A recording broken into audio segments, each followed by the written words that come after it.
Bonjour et bienvenue pour cette nouvelle vidéo consacrée à la clé de la réussite numéro 20. Je viens de m'arrêter devant ces barreaux parce que ces barreaux m'ont inspiré une idée à laquelle je crois depuis longtemps. Et je me suis dit tiens, je vais en faire la clé de la réussite numéro 20. Ces barreaux, face à la mer, représentent les barreaux qu'on se fabrique tous devant les yeux. On se fabrique tous des barreaux, une prison devant les yeux. Et on s'agrippe à ces barreaux avec nos ongles. Et c'est nous qui avons fabriqué cette prison. À travers cette prison, je parle des croyances limitantes. Très connues en PNL, les croyances limitantes. Qu'est-ce que c'est qu'une croyance limitante? C'est une perception que j'ai, c'est une croyance que j'ai depuis parfois très longtemps, depuis l'enfance, et que je garde avec moi, et qui me suit partout. Et c'est cette croyance limitante qui m'empêche d'avancer, d'aller là où je dois aller, d'aller là où je veux aller.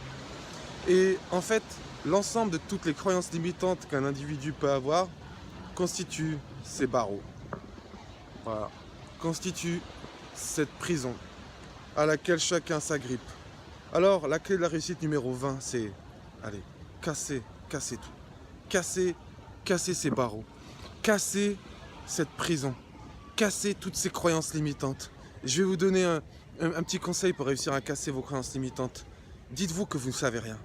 Voilà. Dites-vous que vous ne savez rien. Vous ne savez rien. Vous n'avez qu'une perception de la réalité. Et il y a une différence entre votre perception et la réalité.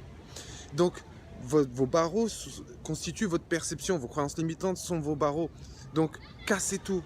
Dites-vous que de toute façon, ce n'est que votre perception et que vous n'avez pas accès à la réalité, que vous ne connaissez pas la réalité. Et donc, à ce moment-là, choisissez de percevoir le monde comme vous voulez le percevoir. Peu importe que vous ayez tort ou raison, on s'en fout de savoir si vous avez tort ou raison. La seule bonne question, c'est est-ce que ça vous aide ou est-ce que ça vous limite? Je préfère avoir tort en croyant quelque chose, mais ça m'aide, que d'avoir raison et ça me limite.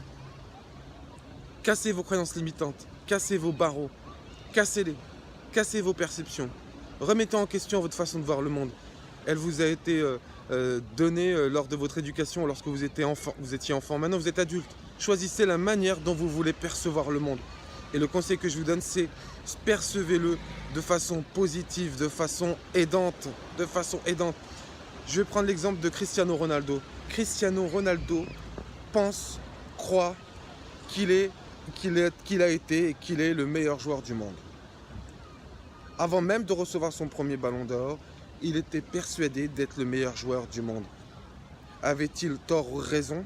Peu importe. Ce qui est sûr, c'est de croire qu'il était le meilleur joueur du monde, l'a amené à se comporter comme le meilleur joueur du monde. Et en se comportant comme le meilleur joueur du monde, il est devenu le meilleur joueur du monde. Je crois qu'il a 5 ballons d'or aujourd'hui et une carrière exceptionnelle. Même Lionel Messi est en admiration devant les qualités, certaines qualités en tout cas de Cristiano Ronaldo. Ce que je veux dire par là, c'est que à l'époque où il se disait qu'il était le meilleur joueur du monde, il ne l'était pas. Il n'était pas le meilleur joueur du monde. D'autres étaient bien meilleurs que lui. Lionel Messi était certainement bien meilleur que lui. Mais à force de croire qu'il était le meilleur joueur du monde, cette croyance qui était aidante et pas limitante. Une croyance limitante serait non, je ne peux pas devenir le meilleur joueur du monde. Ça, c'est une limitante. Une croyance aidante, c'est tout est possible. Je peux, oui, je peux. C'est du positif. Donc, cassez vos barreaux, là, cassez vos barreaux pour pouvoir kiffer la vie et fabriquer de nouvelles croyances aidantes. Voilà. C'est la clé de la réussite numéro 20. Je vous dis à bientôt pour une nouvelle vidéo. Bye bye.